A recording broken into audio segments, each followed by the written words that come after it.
ಮೃಗೇಂದ್ರ ಮತ್ತೆ ಸ್ವಾಗತ.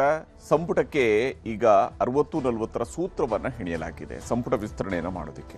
60 40 ಯಾರಿಗೆ ಹೇಗೆ, ಇದು ಬಹಳ ಕುತೂಹಲಕಾರಿಯಾಗಿರ್ತಕ್ಕಂಥ ಅಂಶ. ಈಗಾಗಲೇ ದೆಹಲಿಗೆ ಹೋಗಿದ್ದಂತಹ ನಾಯಕರುಗಳು ತಮ್ಮದೇ ಆದಂತಹ ಪಟ್ಟಿಗಳೊಂದಿಗೆ ಹೋಗಿದ್ರು. ಆದರೆ ಈಗ ಆ ಪಟ್ಟಿಯ ಬದಲಿಗೆ 60-40 ಸೂತ್ರ ರೆಡಿಯಾಗ್ತಾ ಇದೆ.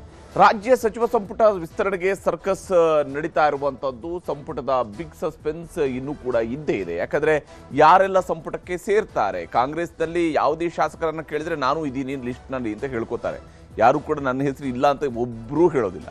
ಹೀಗಿರುವಾಗ ನಿಜಕ್ಕೂ ಯಾರು ಸೇರ್ತಾರೆ ಈ ಪ್ರಶ್ನೆ ಇದ್ದಿದೆ, ಅದು ಸಸ್ಪೆನ್ಸ್ ಆಗಿರುತ್ತೆ. ಯಾಕಂದರೆ ಎಲ್ಲರನ್ನು ಸೇರಿಸ್ತಾ ಹೋದರೆ ಶಿವಕುಮಾರ್ ಅವರ ಸಂಪುಟ 65-70 ದಾಟಬಹುದು. ಆದರೆ ಅಷ್ಟು ಜನ ಕೊಡೋಕ್ಕೆ ಅವಕಾಶ ಇಲ್ಲ. ಇರೋದು ಕೇವಲ 33 ಸೀಟ್ಗಳು, ಅದರಲ್ಲಿ ಖಾಲಿ ಉಳಿದಿರುವಂಥದ್ದು 20 ಮಾತ್ರ.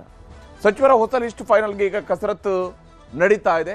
ವಿಶೇಷವಾಗಿ ಈ ವಿಚಾರದಲ್ಲಿ ನಿನ್ನೆ ಇಡೀ ದಿನ ಸಭೆ ನಡೆಸಲಾಗಿತ್ತು. ಇವತ್ತು ಕೂಡ ಎಐಸಿಸಿ ಕಚೇರಿಯಲ್ಲಿ ಚರ್ಚೆಯನ್ನು ನಡೆಸಲಾಗಿದೆ. ಎಐಸಿಸಿ ಕಚೇರಿಯಲ್ಲಿ ಇವತ್ತು ಕೂಡ ಚರ್ಚೆ ನಡೆಸಲಾಗಿದೆ. ಅದರಲ್ಲೂ ಸಿಎಂ ಡಿ ಕೆ ಶಿವಕುಮಾರ್ ಹಾಗೂ ರಾಜ್ಯ ಉಸ್ತುವಾರಿ ಸುರ್ಜೇವಾಲಾ ಅವರ ಮಧ್ಯೆ 2 ಗಂಟೆಗಳ ಕಾಲ ಸುದೀರ್ಘ ಸಭೆಯನ್ನು ನಡೆಸಲಾಗಿದೆ. 2 ಗಂಟೆಗಳ ಕಾಲ ಸುದೀರ್ಘ ಸಭೆಯನ್ನು ನಡೆಸಿದ್ದಾರೆ. ಸಂಪುಟಕ್ಕೆ ಸಂಬಂಧಿಸಿದಂತೆ ಮಲ್ಲಿಕಾರ್ಜುನ ಖರ್ಗೆ, ರಾಹುಲ್ ಗಾಂಧಿ ಜೊತೆಗೆ ಮತ್ತೊಂದು ಸುತ್ತಿನ ಸಭೆಯನ್ನು ಸಿಎಂ ಅವರು, ಮಾಜಿ ಸಿಎಂ ಅವರು, ಕೆಪಿಸಿಸಿ ಅಧ್ಯಕ್ಷರು ಇವರೆಲ್ಲ ಸೇರಿ ನಡೆಸಬೇಕಾಗಿದೆ. ಆ ಸಭೆಯಲ್ಲಿ ಅಂತಿಮ ತೀರ್ಮಾನಕ್ಕೆ ಬರಬಹುದು. ಹೈಕಮಾಂಡ್ ಒಪ್ಪಿದ ಬಳಿಕ ವಿಸ್ತರಣೆ ಅಂತ ಡಿ ಕೆ ಶಿವಕುಮಾರ್ ಅವರು ಕೂಡ ಹೇಳ್ತಾ ಇದ್ದಾರೆ. ಯಾಕಂದರೆ ಎಲ್ಲರನ್ನೂ ತೃಪ್ತಿಪಡಿಸೋದಕ್ಕೆ ಆಗೋದಿಲ್ಲ. ಶಾಸಕರಲ್ಲಿ ಎಲ್ಲರನ್ನು ತೃಪ್ತಿಪಡಿಸೋದಕ್ಕೆ ಆಗೋದಿಲ್ಲ. ಯಾರಿಗೆಲ್ಲ ಅವಕಾಶ ಮಾಡಿಕೊಡೋಕ್ಕಾಗುತ್ತೆ ಅಷ್ಟು ಜನರನ್ನು ಮಾತ್ರ ನೋಡೋದಕ್ಕೆ ಸಾಧ್ಯ ಇದೆ. ಹೀಗಾಗಿ ಮುಖ್ಯಮಂತ್ರಿ ಅವರು ಏನು ಹೇಳಿದ್ದಾರೆ ಅನ್ನೋದನ್ನು ನಿಮ್ಗೆ ತೋರಿಸ್ತೀನಿ. ಸಂಪುಟಕ್ಕೆ ಬಂದಿದ್ದೀವಿ, ಚರ್ಚೆ ಮಾಡಿದ್ದೀವಿ. ಡೆಲ್ಲಿ ಅವರು ಏನು ಹೇಳಬೇಕು ನನಗೆ ಹೇಳಿದ್ದಾರೆ. ಇವತ್ತು ಖರ್ಗೆ ಸಾಹೇಬರು ಇಲ್ಲ, ಅವರು ನಾಳೆ ಬರ್ತಾರೆ. ಬಂದ ಮೇಲೆ ಏನು ತೀರ್ಮಾನ ಮಾಡ್ತಾರೆ, ಹೈಕಮಾಂಡ್ ಏನು ಮಾಡ್ತಾರೆ, ನಾವೆಲ್ಲ ನಮ್ಮ ಅಭಿಪ್ರಾಯಗಳನ್ನೆಲ್ಲ ತಿಳಿಸಿದ್ದೀವಿ. ಅವ್ರೇನು ಮಾರ್ಗದರ್ಶನ ಕೊಡಬೇಕೋ ಕೊಟ್ಟಿದ್ದಾರೆ. ಅವ್ರು ಯಾವಾಗ ಹೇಳ್ತಾರೋ ನಾನು ಸಿದ್ಧತೆ ಮಾಡ್ಕೊಂಡಿದ್ದೀನಿ. ಹೀಗೆ ಯಾವಾಗ ಹೈಕಮಾಂಡ್ನವರು ಹೇಳ್ತಾರೋ ಆವಾಗ ಸಂಪುಟ ವಿಸ್ತರಣೆ ಅದಕ್ಕೆ ಸಿದ್ಧತೆಯನ್ನು ಮಾಡ್ಕೊಂಡಿದ್ದೀನಿ, ಇದು ಮುಖ್ಯಮಂತ್ರಿಗಳು ಹೇಳ್ತಾ ಇರುವಂಥದ್ದು. ಹಾಗೆಯೇ ಇಲ್ಲಿ 60-40 ಅನುಪಾತದಲ್ಲಿ ಸಂಪುಟದ ವಿಸ್ತರಣೆ ಆಗುತ್ತೆ ಅಂತ ಹೇಳ್ತಾ ಇದ್ದಾರೆ. D K Shivakumar, Siddaramaiah, B K Hariprasad ಇವ್ರ ಜೊತೆಗೆ ರಾಹುಲ್ ಗಾಂಧಿಯವರು 1-to-1 ಮೀಟಿಂಗ್ ಅನ್ನು ನಡೆಸಿದ್ದಾರೆ. ನಿನ್ನೆನೆ ಈ ಸಭೆಗಳು ನಡೆದಿದ್ದಾವೆ. 3 ಲಿಸ್ಟನ್ನು ನೋಡಿ ಎಲ್ಲರ ಲಿಸ್ಟನ್ನು ಕೂಡ ರಾಹುಲ್ ಗಾಂಧಿಯವರು ತಿರಸ್ಕರಿಸಿದ್ದಾರೆ. ಅಂದರೆ ಇವರೇನು ಲಿಸ್ಟ್ ಮಾಡ್ಕೊಂಡು ಹೋಗಿದ್ರಲ್ಲ, ಇದರಲ್ಲಿ ಯಾರೂ ಕೂಡ ಅಂದರೆ ಬಹುತೇಕರನ್ನ ಎಲ್ಲರನ್ನೂ ಬಿಡೋಕ್ಕಾಗತ್ತೆ ಅಂತ ಹೇಳಲ್ಲ, ಬಹುತೇಕ ಈ ಲಿಸ್ಟಲ್ಲಿ ಸರಿ ಇಲ್ಲ, ಇದು ನೀವು ಹೊಸದಾಗಿ ಲಿಸ್ಟ್ ಮಾಡ್ಕೊಂಡು ಬನ್ನಿ ಅಂತ. ರಾಜ್ಯ ನಾಯಕರ ಲಿಸ್ಟನ್ನು ರಾಹುಲ್ ಗಾಂಧಿಯವರು ಒಪ್ಕೊಂಡಿಲ್ಲ. ಹೀಗಾಗಿ ಹೊಸ ಲಿಸ್ಟ್ಗೆ ಅವರು ಸೂಚನೆಯನ್ನು ಕೊಟ್ಟಿದ್ದಾರೆ. ನೋಡಿ, ಇರೋದರಲ್ಲಿ ಅನುಭವ ಒಂದು ಭಾಗ, ಆದರೆ ಕಿರಿಯರಿಗೂ ಅವಕಾಶ ಇರಲಿ, ಹೊಸತನ ಬರಲಿ ಸಂಪುಟಕ್ಕೆ ಅಂತ ರಾಹುಲ್ ಗಾಂಧಿಯವರು ಹೇಳ್ತಿದ್ದಾರೆ. 60-40 ಅನುಪಾತದ ಲಿಸ್ಟ್ ತಯಾರಿಸೋದಕ್ಕೆ ರಾಹುಲ್ ಗಾಂಧಿಯವರು ಸೂಚನೆಯನ್ನು ಕೊಟ್ಟಿದ್ದಾರೆ. ಆ ಮೂಲಕ ಪಕ್ಷದಲ್ಲಿ ಹೊಸಬರಿಗೂ ಕೂಡ ಅವಕಾಶಗಳು ಸಿಗಲಿ. ಹಿರಿಯರಿಗೆ 60% ಅವ್ರಿಗೇ ಇರಲಿ, ಬೇಡ ಅಂತ ಹೇಳೋದಿಲ್ಲ. 60% ಹಿರಿಯರಿಗೆ ಇರಲಿ, ಹೊಸ ಮುಖಗಳಿಗೆ 40% ಸ್ಥಾನಮಾನಗಳನ್ನು ಕೊಡಬೇಕು ಅನ್ನುವಂಥ ನಿಟ್ಟಿನಲ್ಲಿ ಚರ್ಚೆಗಳಾಗಿದ್ದಾವೆ. ಹೊಸ ಮುಖಗಳು, ಯುವಕರು, ವಿಶೇಷವಾಗಿ ವಿದ್ಯಾವಂತರು ಅನ್ನುವಂಥನ್ನು ಕೂಡ ಪರಿಗಣಿಸ್ತಾ ಇದ್ದಾರೆ. ಸಮುದಾಯದ ಪ್ರಭಾವಿಗಳಿಗೆ ಹೆಚ್ಚು ಅವಕಾಶವನ್ನು ಕೊಡಬೇಕು. ಬೇರೆ ಬೇರೆ ಸಮುದಾಯಗಳಲ್ಲಿ ಯಾರು ಪ್ರಭಾವಿಗಳಿದ್ದಾರೆ ಅಂಥವ್ರಿಗೆ ಅವಕಾಶ ಕೊಡಬೇಕು.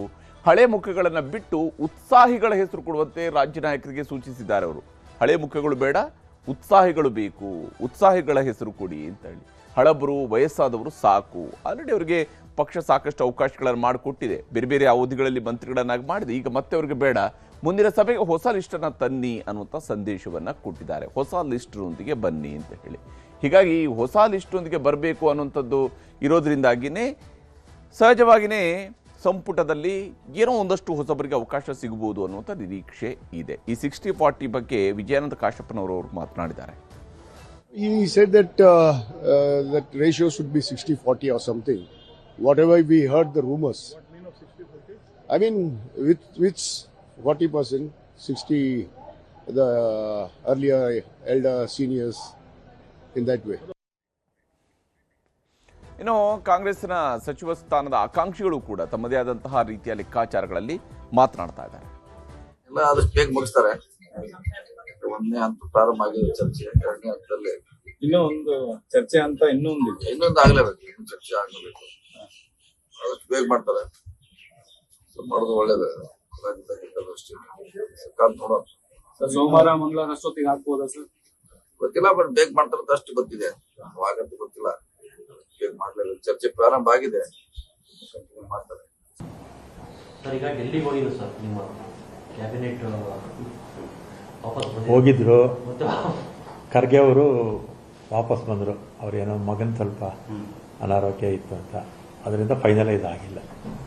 ಇನ್ನೊಂದು 4-5 ದಿನ ಮುಂದಕ್ಕೆ ಹೋಗೋದು. ಆಗುತ್ತೆ ಸರ್, ಆಗಲೇಬೇಕಲ್ಲ.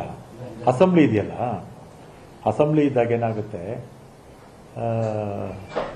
ಇನ್ನೂ 20 ಜನ ಮಿನಿಸ್ಟರ್ಸ್ ಆಗಬೇಕಲ್ಲ. ಅದರಿಂದ ಅವ್ರಿಗೂ ಒಂದು ಸಮಯ ಬೇಕಲ್ಲ. ಸ್ಪಷ್ಟವಾಗಿ ನಾನು ಅವ್ರಿಗೆ ಮಾತನಾಡಿದಾಗ ಹೇಳಿದ್ರು, ಇದನ್ನ ತತ್ಕ್ಷಣ ನಾವು ಬೇಗ ಆದಷ್ಟು ಶೀಘ್ರವಾಗಿ ಸಂಪುಟ ವಿಸ್ತರಣೆ ಮುಗಿಸಿ ಮುಂದಿನ ಕೆಲಸದ ಕಡೆಗೆ ಹೆಜ್ಜೆ ಇಡಬೇಕು ಅಂತ. 2-3 ದಿನ ಬಹುಶಃ ಕನ್ಸಲ್ಟೇಷನ್ಗೆ ಸಮಯ ಬೇಕಾಗಬಹುದು. ಯಾಕೆಂದ್ರೆ ತಮಗೂ ಗೊತ್ತಿದೆ, ಕೆಲವರು ಪ್ರಯಾಣದಲ್ಲಿದ್ದಾರೆ ಹಾಗೆ ಅಂತೇಳಿ. ಸೊ ಒಂದು 2-3 ದಿನದಲ್ಲಿ ಬಹುಶಃ ಇದೆಲ್ಲ ಅಂತಿಮ ಆಗತ್ತೆ ಅಂತ.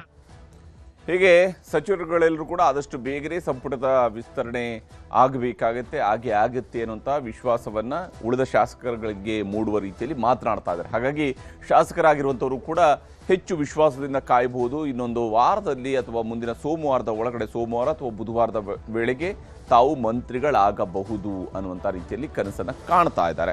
ಆದರೆ ಎಷ್ಟು ಜನಕ್ಕೆ ಅವಕಾಶವನ್ನು ಮಾಡಿಕೊಡ್ತಾರೆ? 20ಕ್ಕೆ 20 ಒಂದೇ ಸಲದಲ್ಲಿ ಮುಗಿಸ್ಬಿಡ್ತಾರಾ? ಆದರೆ ಅಷ್ಟು ಸ್ಥಾನಗಳನ್ನು ತುಂಬುತ್ತಾರಾ? ಅಥವಾ ಅದರಲ್ಲೂ ಇನ್ನೊಂದೆರಡು ಸ್ಥಾನಗಳನ್ನು, 3 ಸ್ಥಾನಗಳನ್ನು ಉಳಿಸ್ಕೊಂಡು ಇನ್ನೊಂದಷ್ಟು ಜನರನ್ನು ಸಮಾಧಾನ ಹೇಳೋದಕ್ಕೆ ಬೇಕಾಗಿ ಪ್ರಯತ್ನವನ್ನು ಮಾಡ್ತಾರಾ? ಈ ಎಲ್ಲ ಪ್ರಶ್ನೆಗಳು ಇದ್ದೇ ಇರುವಂಥದ್ದು. ಆದರೆ ಉತ್ಸಾಹಿಗಳಿಗೆ, ಯುವಕರಿಗೆ, ಹೊಸ ಮುಖಗಳಿಗೆ ಆದ್ಯತೆಯನ್ನು ಕೊಡುವಂಥದ್ದು. ಯಾಕಂದರೆ ಅದರ್ವೈಸ್ ಯಾವುದೇ ಸರ್ಕಾರ ಆಗಲಿ ಅಲ್ಲಿ ಒಂದು ಹೊಸತನ ಬರೋದಕ್ಕೆ ಸಾಧ್ಯ ಆಗೋದಿಲ್ಲ. ಹೀಗಾಗಿ ಅಂಥದ್ದೊಂದು ಪ್ರಯತ್ನವನ್ನು ಈಗ ಸರ್ಕಾರ ಮಾಡುತ್ತಾ, ಶಿವಕುಮಾರ್ ಅವರು ಮಾಡ್ತಾರಾ ಅಥವಾ ಕಾಂಗ್ರೆಸ್ ಹೈಕಮಾಂಡ್ ಮಾಡುತ್ತಾ ನೋಡಬೇಕಾಗಿದೆ. ಇದಾಗಿತ್ತು ಉತ್ತರ ಪಂಚಾಯಿತಿ. ನಮಸ್ಕಾರ.